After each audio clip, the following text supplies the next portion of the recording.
Hello, everyone, and welcome to the Barry and Ginnie Talk About Stuff show.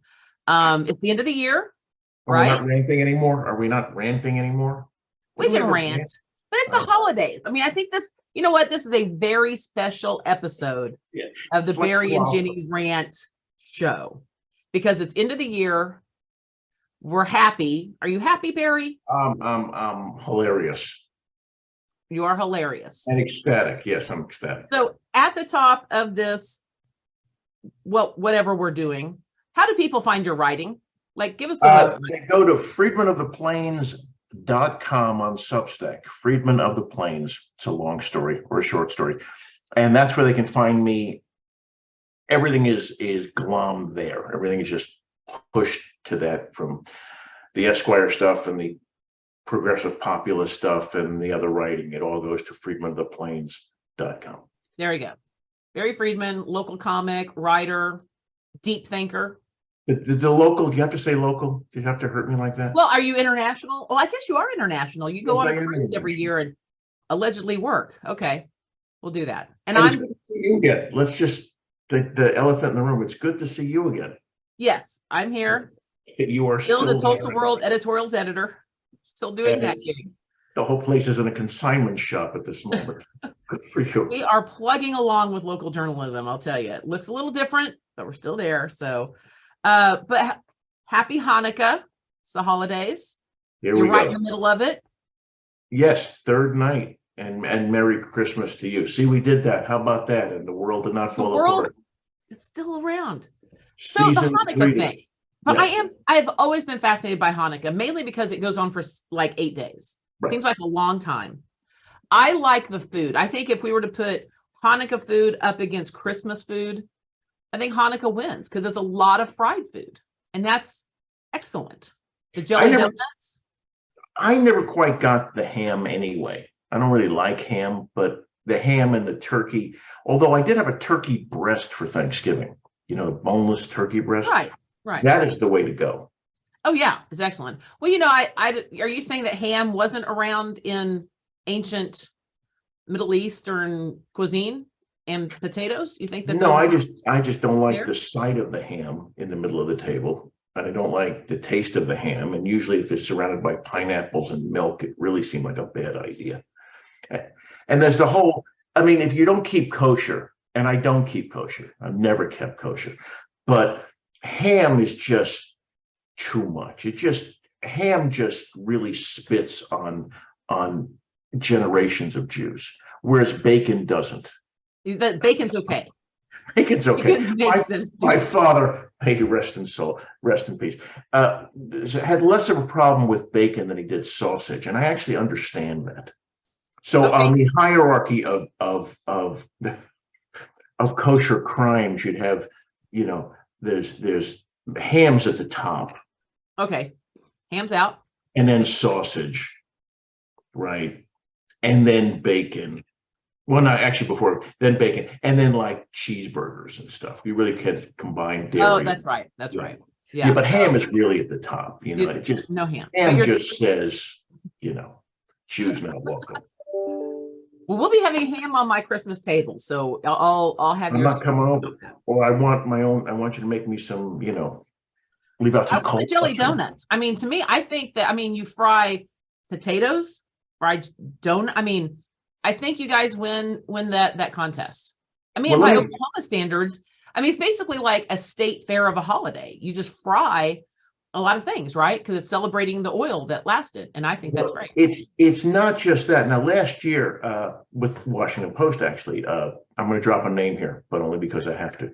Dia Lithwick called me, and they were having a podcast discussion in Washington Post about the proper topping for latkes, which everybody knows it has to be applesauce. Oh, but there is some discussion about sour cream. The applesauce is very German. Yeah, sour cream. And then there's also a small contingent that believes in peanut butter or ketchup. And here in Oklahoma, you know, of course, you'd have to put ranch on the latke, which just, the cultures just collide and they both lose. at that point. So with the fried latke, you have to put applesauce, or if you're a heathen, you put sour cream on it. Oh, okay. I'm glad I'm sure they were all in agreement. No, So that was what the are big you having? What discussion. do you do? Are you celebrating each night? Do you have a thing you do? Well, it'd be lighting the candles, yeah. But beyond the candles, do you are you into the whole thing? I mean, what do you Jews do? Why how don't you Jewish ask? are you, Barry?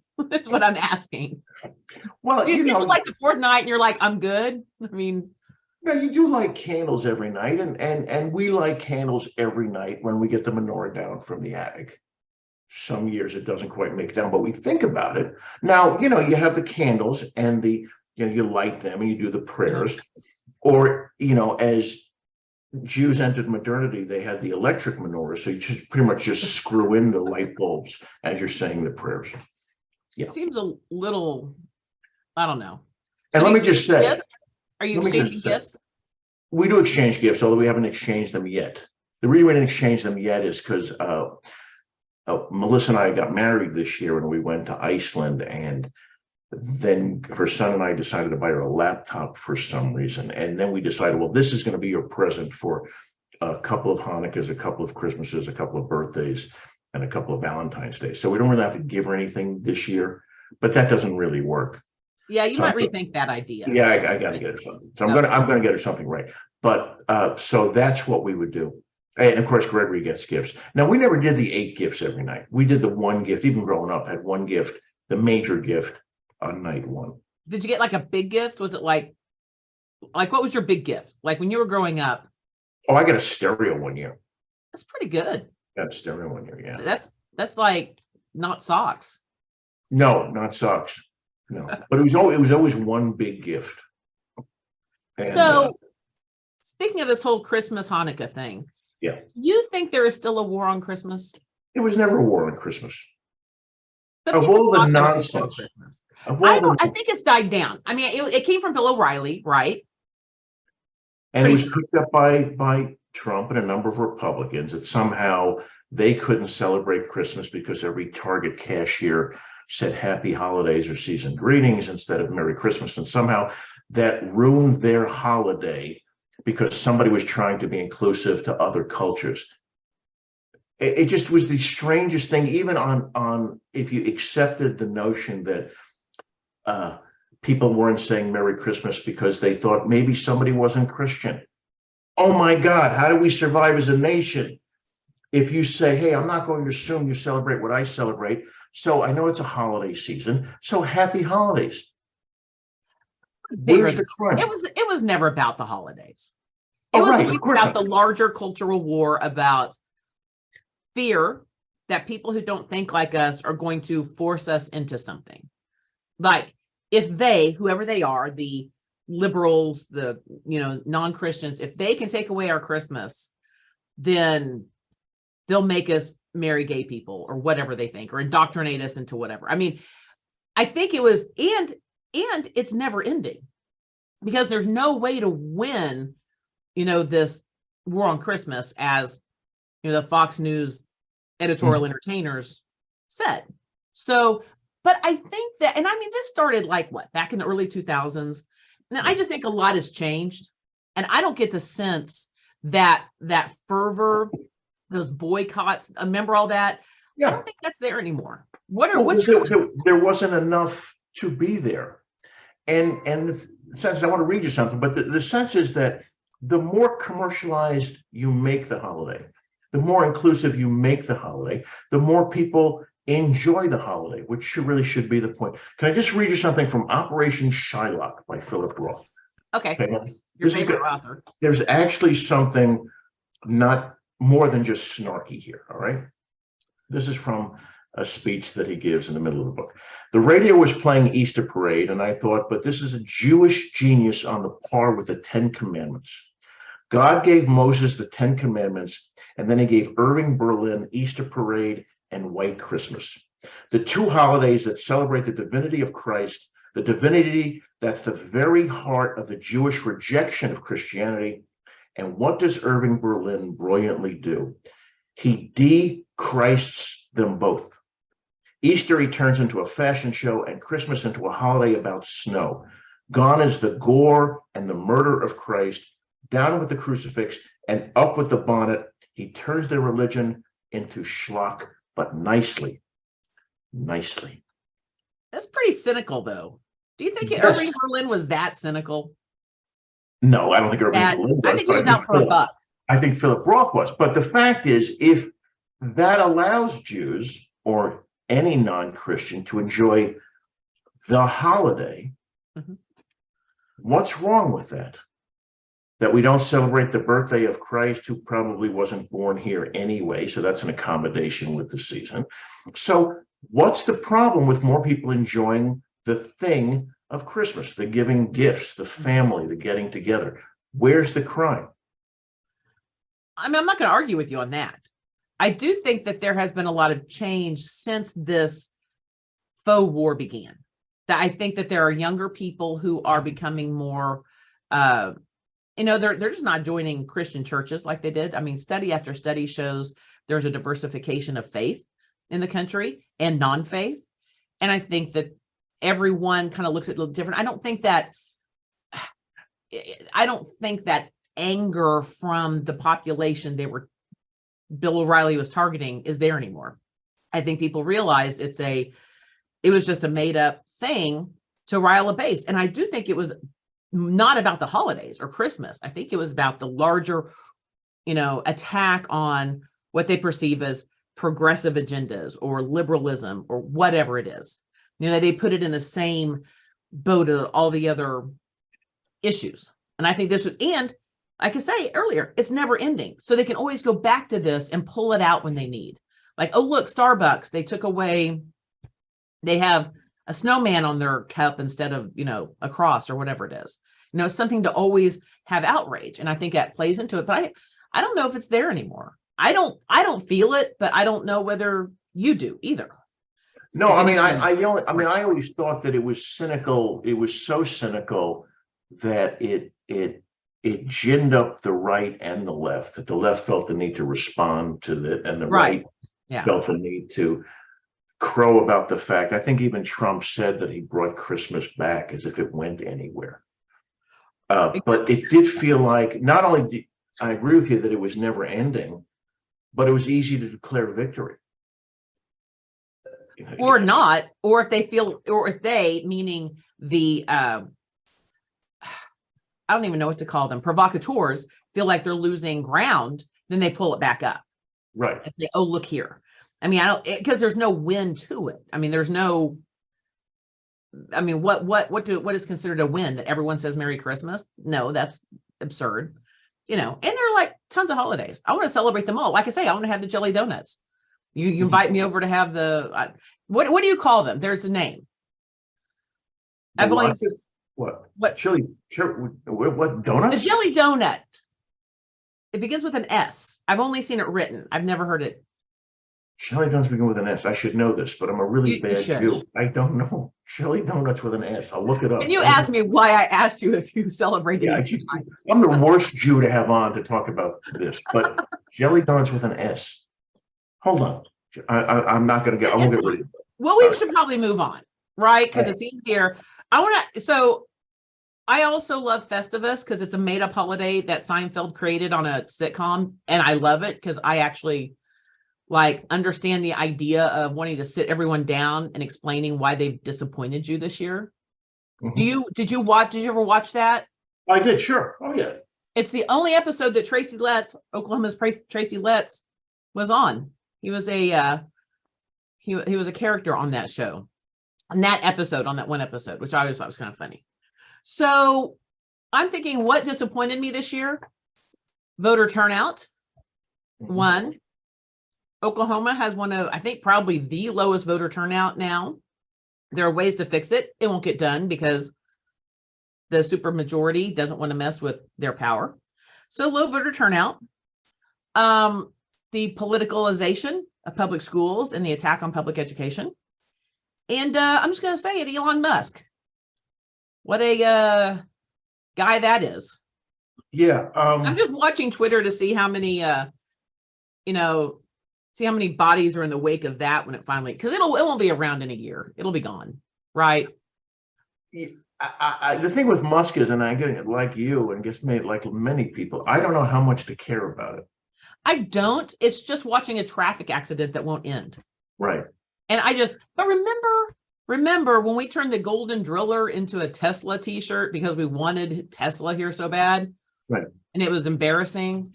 And I thought, has anyone looked into, like, he's never had a great reputation for being a boss or being a company corporate citizen. Yeah, or a human being. And the idea that we were like courting to that degree, I thought was embarrassing, because this was not a guy who was going to be like contributing to the community. Or that he was ever going to come here. It was sort of the dangling of that, let's go ahead and do this. Whore yourself out, and it's pathetic anyway, because you have no chance of getting it. Right. I would agree with you on all of those things of disappointments. I guess politically, the biggest disappointment is that the only reason the Republicans are moving away from Trump, if they're moving away from Trump, is that he's costing them elections. Mm-hmm. And not because he's an insurrectionist, not because he tried to bring the government down, but because he cost them Pennsylvania and Georgia. And that's pretty cynical that even now they're talking about, if you watch the Sunday morning talk shows, which I do a lot, you hear things like, well, there are other candidates out there, and let's wait and see, and other candidates may appear, and other good candidates, like Trump's a good candidate, and there are other good ones. So they're inching away, but only inching away because they get the sense he's costing them elections, because he is costing them elections. Right. What's also sad about that is he's just barely costing them elections. Mm-hmm. I mean, Herschel Walker got 1.8 million votes. And that means that those people in Georgia, even after the Republicans had no chance of taking control of the Senate, thought this is still a good idea because we will stick it to the liberals, or he will be malleable enough that he'll do what the Republicans tell him to do. And that's completely it. What was it that Dave Chappelle on SNL said? He was observationally stupid. I just thought that was a brilliant phrase for Herschel Walker, which is sad because, had he not, it's kind of like Dr. Oz, who knew he was what he was. But I think the Republican Party certainly is going to have to look at, why is Trump costing elections? Is it his personality? Is it the policies? I mean, that's the question I think they need to ask. Who's going to represent the party, not just in 4 years, but in 20 years? What is our country? Our country's not going to look the same in 20 years. And the party, and frankly, the Democrat Party's in the same situation, where we've talked about this before. What do they stand for? What are they about? And I mean, personally, I'm an independent because, both parties sort of lack any draw for me. So, that's kind of when I look at both of them, I think they're both sort of at this crossroads. I mean, you've got Joe Biden, who's 80 years old, who's going to be the standard bearer. Can they not find anyone, younger, someone who looks like the future? And I'd say the same. I think you make a mistake when you lump them both in together.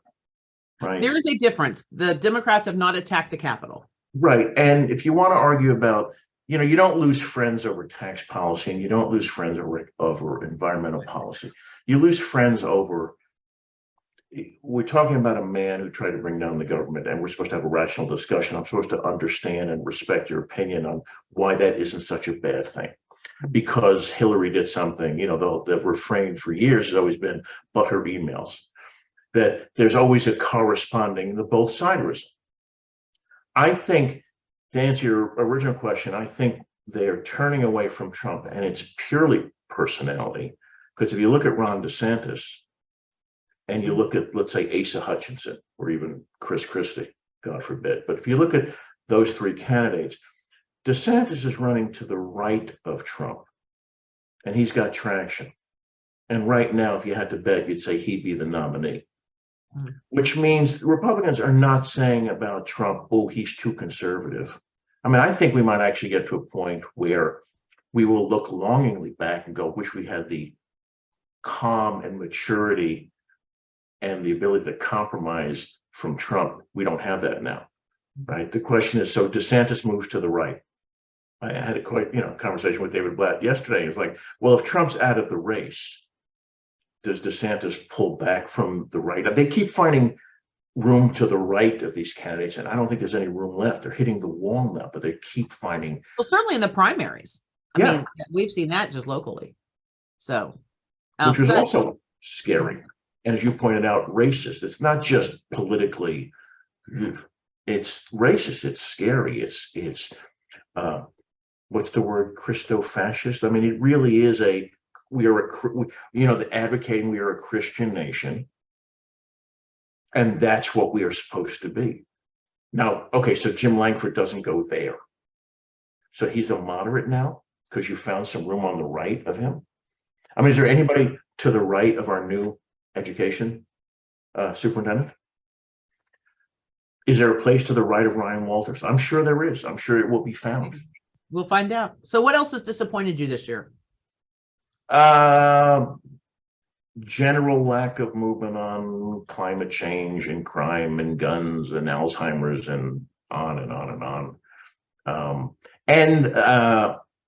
Sort of as we're talking about, I wouldn't say the acceptance, but there is a room now in the larger conversation for QAnon. There is a place now for those people. I mean, that has been, and that's where, for me, the Republican Party really is going to have to step up and point to that wing and say, you're not here.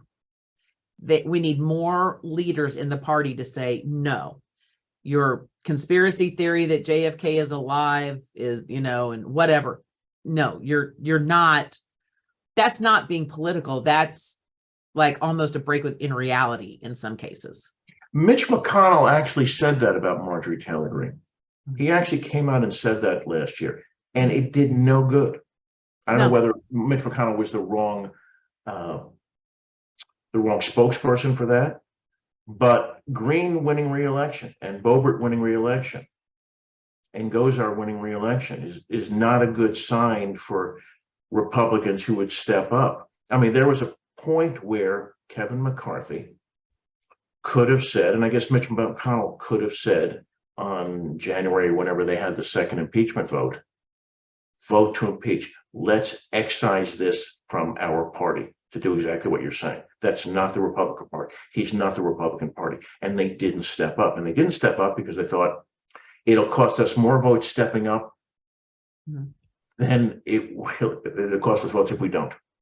And that's what the Republican Party did in Nixon's time. And that's what's really disappointing was, the Democrats didn't do it with Bill Clinton. In hindsight, you talk about the Me Too movement. I track it to the Bill Clinton, and no one kind of stood up at that time. But the Republicans in Nixon's time, they got him out. They're like, no, you do not represent us. And that has to happen more. And it may cost an election. But I also think there's a healthy number of people out there that just like chaos. They like the fight. They're not even really aware of, and I saw this in the state level, they weren't really aware of what their positions were.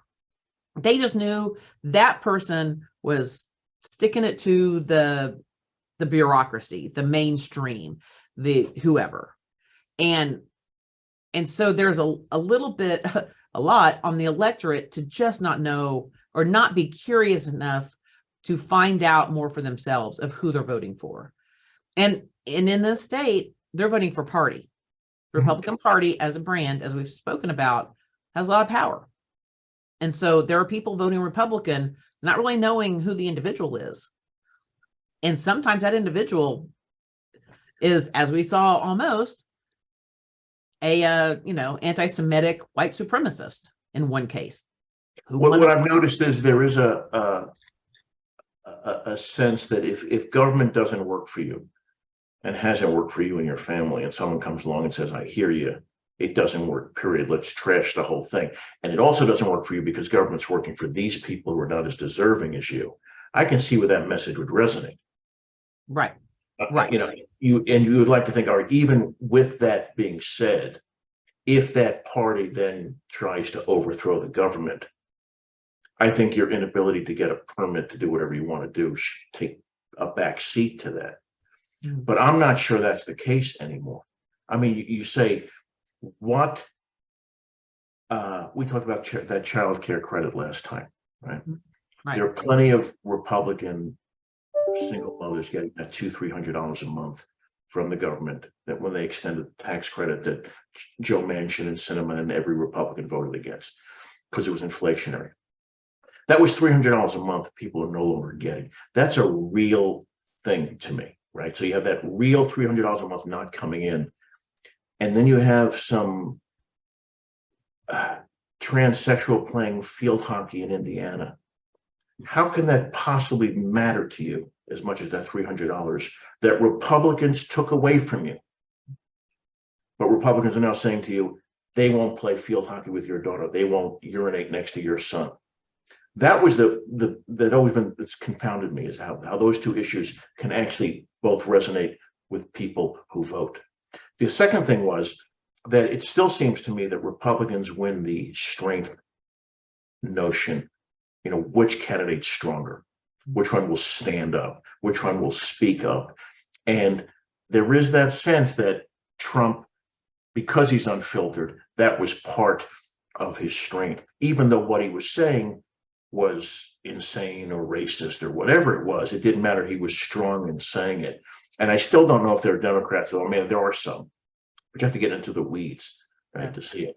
I think Schiff is those people. I think Jamie Raskin is that. I think Lofgren is that. And if you notice, one of the things that Democrats like so much about Liz Cheney is that strength to be able to come out and say unequivocally, Trump should never be allowed near the White House again. We have Democrats who do that, but they're not that national brand. I mean, Biden sometimes hits that note, but not as much as Republicans. Yeah. No, I mean, that plays into the whole, being a hawk kind of thing.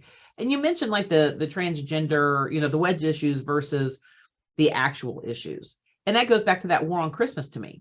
When you're losing traction, you go to the bank, and the bank right now includes transgender, it includes LGBTQ, it includes the war on Christmas, it includes all that. So, because those are easier to wrap your head around than how your child tax credit works, monthly versus on your taxes. So we've gone negative. Let's try to go positive here. What has inspired you? What made you feel good about this year, Barry? I'm going to read you another quote because I prepared for this podcast. I'm reading a quote. This is from the Atlantic's Derek Thompson. He had an article about the eureka moment in history, how we spend too much effort and energy celebrating the aha moment. Right. For instance, you find a cure for smallpox or a cure for something, a vaccine, and we go, aha, that's the moment. Well, he said that progress is as much about the implementation as it is the invention. All right.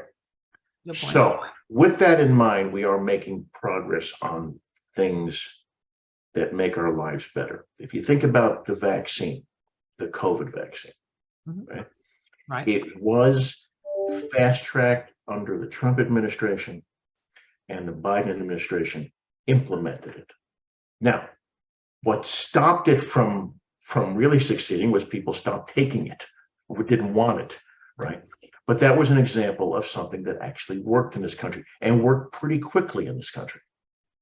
That was actually a success. That was something to be happy about, that it actually, you can give Trump some credit for that. His administration fast-tracked it. I mean, he may not have, sold it, and he may not took it. I always remind people who want to argue, he actually did take the vaccine. As does Ron DeSantis, who's now having asked the Supreme Court, asked his courts, right, his Justice Department to investigate COVID vaccines. All right. So with that in mind, I will say that I think the most promising story was the DOE announcement about the achievement of fusion ignition at the laboratory, that could be the game changer for energy in this country. And if that changes, if that actually works, then we actually can move forward. Because again, it's not a headline, but the Colorado River is drying up. Right? That's a very serious problem when you're trying to say to people, okay, she said happy holidays, get over it. Arizona's not going to have water in 6 months. Do you think that's hard for Oklahomans to understand, though? Because I think when it comes to other states, particularly when it comes to like California and those issues, there's almost a sense of, well, that's just how it works. I mean, it just seems so, because we do have water. That's one thing Oklahoma, we fought with Texas over it, but it's hard when I'm talking to everyday people here for them to get really, I don't know, motivated around that issue. It's a big world and it's a short day, so you have to pick your battles, and I understand that. But there are things that are happening that will eventually affect us, and I don't know whether we were ever really good at it, or maybe we thought we were really good at it. I mean, we talked about this one time that we all look back to that. When was America great? What do those hats mean? What are they recalling? And I guess they're recalling the 50s. That's the only thing I can think of. Best I can figure out. Yeah, but the 50s were great if you were a white male. Right. So I'm not sure we ever actually had that, but there was the sense that science mattered and expertise mattered, and now because, and I love the line that let's not confuse your Google search with my 12 years of medical school. But I do think that science does move on. I do think technology does move on, and progress does move on. And this vaccine was one of those stories where America, even though some fought the actual taking of it, we developed this vaccine which saved how many hundreds of thousands of lives. That's a pretty positive thing to think about this country. I mean, we started, that America was not celebrated for how it began this. But now you can argue that because of American ingenuity, and they had the vaccine in 2 days after the research they had done 10 years previous on other diseases. That's astonishing. And they got it out in a year. Yeah, it was, when you look at, and that contributed to the conspiracy theories, but there was a really good piece, I think in the New York Times, that tracked the whole history of it, that it had to do with RNA, messenger RNA, right? And that it actually, they go, it wasn't a year. This was, 30 years in the making, that all these other things. I thought that was pretty fascinating, talking about your progress. Right. And what you just said, you said there's a really good story in the Times. And I said there was a really good story in Atlantic, or a really good story in Harper's or Washington Post.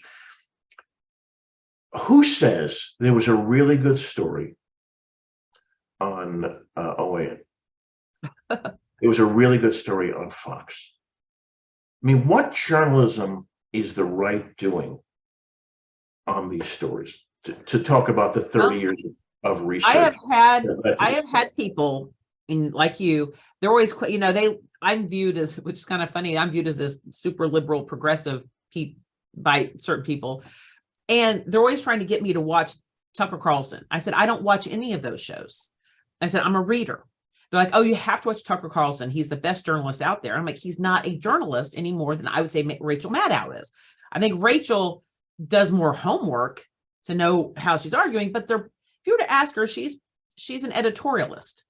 They're in Tucker Carlson, he's just, he's an entertainer. I mean, in the same.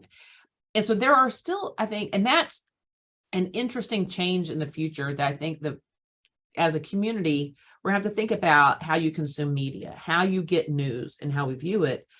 Because, I'm worried at the local level, there's a lot of local journalism that's going away. And I'm not talking just Tulsa, I'm talking small towns, people that used to check the Logan County Sheriff's blotter.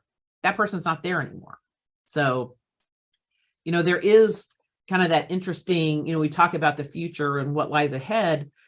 I think that's going to become more and more of an issue of how we get our news and how people digest it and act on it, because, that, what they consume is in large part how people vote, how people act, whether they get the vaccine, whether they don't, that kind of thing. So, I wanted to go back to your thing about the progress. It reminded me, and I didn't think of it until now, but I was thinking of the Respect for Marriage Act, that I really am, it makes me feel inspired. It makes me feel good that the community has changed so much in my lifetime, in your lifetime, to recognize same-sex marriage. That I really thought at one point in my life, like, well, that's kind of a pipe dream, when it never happened. It happened. The acceptance of same-sex marriage happened faster in this country than the acceptance of interracial marriage, when you look at polling. And I found that to be pretty fascinating. And I don't know if by breaking down that barrier of interracial marriage kind of allowed that to show, hey, love is love is love. But that, the Supreme Court made its decision. That's going to be a whole other, I think they're going to be on my Festivus list in the future, but that we now have that law, that we now have this equality, that, I think that's that progress you're talking about. It didn't happen overnight, but it happened. And it happened, he's right, it happened very quickly, very heartening how quickly it happened. And I think it happened, you're right about the love is love is love. And I think the other thing that happened was it didn't affect people. My neighbors, lesbians, married. My sister-in-law was, and divorced, right? So now, right, joining the club. But it's like, love is love is love, and they're great neighbors. And, when you think about heterosexual couples having sex, you cringe, right? So I think now the reason I say that is, what was always the problem with homosexual marriages and unions is we didn't like the idea, the thought of that together, those people together. Well, who likes anybody together? Think about your best friends, and if they're married best friends, who wants to think about them in bed? Well, we never think about them in bed. So now with same-sex marriages, we don't think about them having, because it's none of our business, just as it's never been our business. We've gone from Hanukkah and Christmas to now your best friend having sex. This is the course of our conversation, Barry. I don't know what this means about us. I was never treated for ADD and probably should have been. That's what it means. But going back to the original, what inspired me, I kind of think about people too. And the war in Ukraine, as horrible and horrifying as it is, I'm heartened that there's a person like Volodymyr Zelensky, and I know I'm not saying his first name correctly, but that there is a country that they see the value in democracy to the point where the average everyday person is picking up arms. They're making Molotov cocktails, and their people are defending their country to the point that I don't know whether Americans would do the same. I really don't. I think a lot of people would head to Canada. People like to say that they would stay and fight, but we have not faced that reality in our country. They're facing. I would be afraid that the Tucker Carlsons of the world would support those attacking us. When you listen to Tucker Carlson talking about Zelensky being a criminal, or whoever was on a show talking about it, and him not pushing back and supporting Putin, at what point does that mean game over? I can no longer watch these people because they are not Americans. At what point do you go, that's it? Or is your notion of the world just needs to be flushed and then restarted? That was the whole business about draining the swamp. Was the problem with 1/6 that for a lot of people was that it didn't work, that they didn't hang up Mike Pence, that they didn't take over, that Trump wasn't reinstalled. Not that it was a crime, not that it's against everything we supposedly say we are for, but that it didn't work. They were unsuccessful. I mean, when Trump said, "We love you, go home," who was the we who loved him? Who was the we that loved them that he was referring to? Was it the 74 million people who voted for him? And that's why when I look at Ukrainians, I realize there's good in the world, because they've come together as a people to realize their freedoms matter, that true freedom matters. They're not worried about a transgender kid who's going to wrestle. They're not worried about banning books. They are saying we as a people have to defend against this tyranny, existential actual tyranny. Because for anyone who, if you need a reminder of who Putin is, we can do that. I mean, he's a murderer and a tyrant and all of the bad things. And we need, and I say this because I think that in Congress, you're going to see some people wanting to pull back aid. We can't do that. We cannot. We, I think, have an obligation to support those who also want a freedom as we do. And it's important for countries like Russia not to win. You know, we have to step in and say, no, this country's so bad, they can't have this win. We can't give it. And we cannot wrap ourselves around the fact, and many will and have, that Putin, he's strong. He's not strong. Matter of fact, I would argue he's weak. Yeah. If anything, it shows how weak his military is. Because I really thought this is going to be awful. They're going to run over this country in less than 4 weeks. And that's just not the case. So that continues to inspire me. I hope next year brings some peace to the Ukrainians and freedom. I don't know what it's going to take to break, but I don't want our congressmen and women to pull back on that. So the other thing that inspired me, I'm sorry. I was just going to say, I actually had a nice moment I was going to give it to you before I forgot it, right? Or decided it wasn't important. There have always been moments where individuals had those acts of kindness. Been going on for years, even now. And, you know, that all politics is local or it's tribal, but the fact is, you and I would help each other out right now. And we have a lot of people who would do that right now. And we say, oh, my faith in humanity has been restored. Well, it's never, when was it ever not restored? When would Ginnie never come help me? That never was the case. And I think we have these blessings and we have these connections with people that have always been strong and always really kept our lives together. They were the glue. I remember hearing an East German commentator once talked about, he goes, you people in America think all we do is talking about the destruction of the West. But we go have coffee and we shop and we raise families. It's not all we do. So all Americans do is not fight about transgenders playing field hockey. We have plenty of moments where we don't do that. Similarly, when people say about bosses or coworkers, right? We've always complained about that. We've always complained about I'm the smartest one. And if you listen to people tell stories about their workspace, it's always their boss is always an idiot. How can that be? How can every boss be incompetent and inarticulate and a bore, and all the smart ones are under him? We've always sort of ginned the game to make it sound like the world was falling apart. Maybe it was, and maybe it wasn't, but we're still here, right? We are still here, and as of now, we're still drinking water and breathing, and so it seems like it's working. But I think there's always been more good out there than we, again, in a politically charged world, we want to admit. I agree. And I love that hear you say that, because I don't hear you say stuff like that very often, Barry. But I think we also need to be reminded of it, because especially because it is highly charged and because there is so much rancor, that and on my list of, Tulsa of the year was the kid, Isaiah Jarvis. He was the little league kid.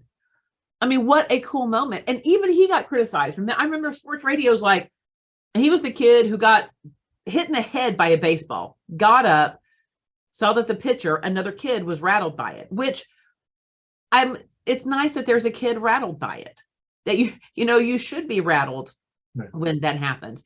And he goes over and hugs him. And that was just a beautiful moment in the World Series, like, championship tournament. And he was getting knocked for it by sports radio, by some guys, just like, well, that's not how you're supposed to play. You're supposed to, it's like, screw you. If that was your reaction, you are the problem. Because that's a beautiful moment by two kids who saw themselves beyond competitors, that they saw we don't have to fight. Even when we're on this field of competition, we can have a sportsmanship. And that's what we've lost, I think, sometimes overall, whether we're talking politics, business, there's a sportsmanship that gets lost. And that's what when I think of being inspired, that inspired me, because I thought it's still there. We still have it. Well, if you're in the ballpark, I mean, there are, the right and the left. I mean, some people outside of the ballpark, right? And you cannot reach them and discuss them. Right. You joked with me earlier when we were preparing for this show about my favorite restaurant in town. Well, all right. So these guys who own the restaurant, I'll say Mondo's, they own the restaurant. Say it, Mondo's. They are not politically my cup of tea. They're just not. And sometimes the arguments get heated, and yet there's enough common ground that we somehow manage to either ignore politics or talk about the stuff we agree with. Well, one time I had an argument with one of them, and it was a bad argument. I thought, all right, well, this is it. We're not coming back from this argument. The next day I went into the restaurant just to see if it was over. The guy I had the argument with, Lou, the father, I'll say his name, bought me shoes. He had shoes for me. And I said, you bought me shoes? He said, yes, because I know you're a comedian, you're on your feet a lot, and these are the most comfortable shoes I've ever had. So I bought you shoes. I thought, okay, right? The man bought me shoes, and he's wrong about everything politically. I mean, I don't know. And I have these shoes, and you say, well, okay, it doesn't, okay, which is more important at this moment? That he's wrong politically and supports people who I abhor, or that I have these shoes? And that's when life gets complicated, and that's when you have to say there are lines that friendship should not cross, and that you understand differences, and that's what makes America great, right? Because we do understand that we don't. Again, I'll start with what I said earlier. You don't lose friendship over someone's support of block grants to the states. I mean, it's just not a reason to blow up relationships. So I think people have been doing that. That we find we have those relationships all the time with family members. There's always some uncle, some father who we love, but we can't talk politics. My dear friend Vern Stefanik, who I know you know, his father was to the right of him, way to the right of him. And one time Vern got in the car, hope he doesn't mind me telling you the story, gets in the car, and he's got Rush Limbaugh on.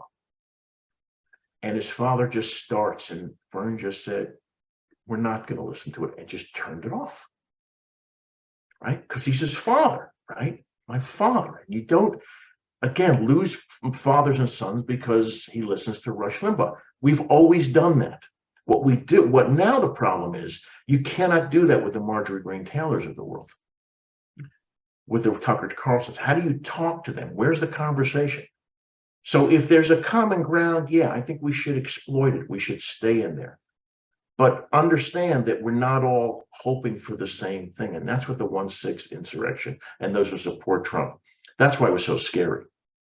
But we don't have to make friends with Marjorie Taylor Greene or Tucker Carlson or Rachel Maddow or whoever on AOC, whoever. Don't do that. You're having to make, you're having, no, but to be fair, there are people that have the same kind of reaction to people they view on the left. I mean, I've seen people have conniptions over like you say the word, Hillary Clinton or Nancy Pelosi, they get the same reaction. But you don't have to make friends with them. We're having a relationship with you, my uncle, my cousin. Right. I just have to deal with you. I don't have to like I don't have to like the music they like. I'm just here because I want to share the pecan pie, So, and I think that's what we have to get back to is I think what you're talking about, which is more important. And sometimes if that person, if you can't get through to that person, I mean, maybe it's a different relationship, but I do think, as you said, there are triggers. There are triggers, but I think we have more in common than we think. And you touched on that earlier, that you have our fringes and they take a lot of air and they get a lot of attention, but there are more of us in the middle who just want to come up with ways to get along and make progress and make this world better for our kids. So, and that's the inspiring part of our conversation. I will say the one last thing that inspired me, my son graduated high school this past year, and that was not a small thing. So that is wonderful. It is. And you're going to go to graduation, aren't you? That what? You're going to go to graduation exercise. You graduated. Did you go? Did you cry? Did you stand in the? I did. It was you have kids, you have those moments you don't expect where you're like watching it going, damn, that happened. You're like, so you have those moments. And this was not a kid who enjoyed school, who didn't just love going to school. It was pulling him to the finish line. And, he did it. And he things work out for him. He's just one of those guys that things work out for him. They shouldn't. If it were my life, it would fall apart, but somehow the people come into the right space. So that was a good thing this past year. Anything? Let me ask you a question about that. So he finished high school and you're going to get family dinner and you're all going to sit around and you're going to have your ham. We did not have it. We had Mexican food at our right. At our I love the Elena Kagan line about when Lindsey Graham said, "What'd you do for Christmas?" And she said, "I guess like most Jews, I was at a Chinese restaurant," which I love. So you're going to be sitting there at dinner eating whatever you eat, and the family's going to be there. Is there going to be a part of you that gives some of that to the country, some of that to America? Are you going to say, this country works for me? I've always appreciated the freedoms that I've had. I mean, I grew up Catholic in a small town where there were only like 10 of us. So my experience being Catholic was, we didn't have any Jews in my town. I was the exotic one. Right. And so I always appreciated that we could pray or go to whatever church we wanted, because I saw that I was not the norm compared to my other Christian friends. And so, and then when I got to college and I did start making friends with people of different faiths, I'd never heard of Ramadan. I love that. To learn all that. And I do appreciate that people can celebrate the holidays, whatever holiday they want, or not a holiday. There are a growing number of young people I know who are agnostic. They just don't feel organized religion is for them, but they still celebrate Christmas. And I always thought that was funny. Like, how do you celebrate Christmas? But my kids look at me and they're like, but it's not just for us. It's for, they view it as almost as this secular coming together. It is. It's the inclusive commercialism of the holiday. That's why it works. My favorite atheist, Christopher Hitchens, by far the most articulate, unapologetic atheist. His favorite holiday was Thanksgiving, which I loved. Family, getting together. Perfect. Right? I think, getting back, this may be the theme. We actually had a theme today, Jane, believe it or not. We did. And then you started talking about sex. Well, that's always, is that micro America always worked better than macro America. Those individual relationships always work better. The individual communities didn't always, but had a chance to work better because you could bring people together. And we could invite, like when another person who died, was it this year? My friend Pat over at the radio station, right? Yeah. We got together. We found some common ground, which happens because we were local. And the common ground was we both thought that Scott Pruitt was out of his mind. Right? But that happens locally. I mean, Pat and I never would have gotten together if he was on one coast, I was on the other, and we're both on TV shows and both screaming at one another. But that's what I mean about Micro America. You do find those people, like the guys at Mondo's and like Pat. And I think that's always worked and will continue to work. But as you say, the more we get away from the local glue, and journalism has a lot to do with that. You know, if we're just listening to Fox and we're just listening to MSNBC, there will be very little common ground there. But if we're both watching the same really inane local news show of some parade in Tulsa, it's like, all right, fine, okay, it's cute. Ridiculous, but it's cute. Right. I mean, we should all argue about the same Jim Glover ads. It's healthy for us to do that. I think your obsession with the Jim Glover ads might not be healthy. Oh, it's not, but it was, but much better than it was last year. Much better than it was last year. It's true. And I think the cross on her chest a little bit smaller this year. So you're going to invite me to Passover? Is that what's going to happen next year? Yeah, I'll have a Jew here, so he or she will know exactly how to do it. But yeah, you're supposed to know. I'm the Jew. You're my guide, which makes all. Which has made. I had a non-kosher bar mitzvah. I'm not good at this. I'm really not. All the rabbis would hear me say that, probably cringe. Like, no, let us talk to you, not Barry. Yeah, the greatest quote, since it is the season for that. My Rabbi Sherman, one time told me, I asked him whether Jews believed in an afterlife. And he said, well, if you ask two Jews that question, you'll get three answers, which I thought was terrific. And on that, I'm going to wish you a happy Hanukkah. And you Merry Christmas. There, I did it. That was impossible. How did we manage that? It's okay. Hey, wait, because you're not Jewish and I'm not Christian. That's how we did it. Gee, that took about 4 seconds. See, and if you were to wish me a happy Hanukkah, I'd just go with it because I think that's cool too. So, anyway, we're going to do more of these in the upcoming year. I hope people tune in. And you still can. I hope you're with us. I hope you're here. I'm with us. I know you'll be with us, but I hope. I'm not planning on going anywhere. So we'll just see. You know what? We'll always have a podcast somewhere, right? We'll just, wherever we go, we'll just take a camera with us. We'll be in our respective living rooms. That's where we got this idea. And I know we're getting off the air here, but we had this idea to do a podcast at Mondo's. Remember that? Yes, we did. Because we were talking and we're like, the people would love to hear us talk. So we'll see.